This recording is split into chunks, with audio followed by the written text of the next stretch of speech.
Oh, di ba, Kagoti? Talaga namang gagawin mo yung trabaho.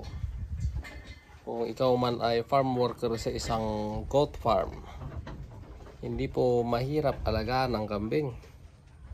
Susundin mo lang yung oras, pagpapainom, pagpapakain.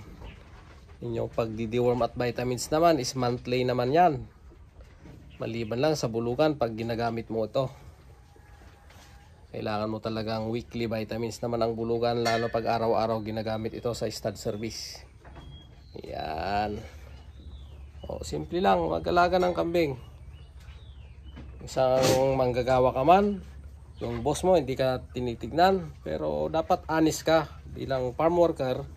Be responsible also sa yung duty sa farm. Yan, para tuloy-tuloy ang negosyo ba, kabuhayan.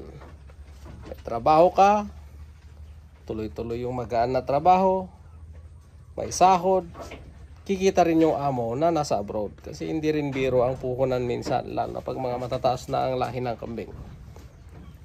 Yan, happy farming, Kagoti. Hindi mahirap ang pag-manage ng isang goat farm kung alam mo yung pagkakasunod ng trabaho and ini-enjoy mo ang hirap ng trabaho. Yan, simple tips lang po, Kagoti. Happy farming. Duyan-duyan ka na pag napakain mo na sila. O, di ba?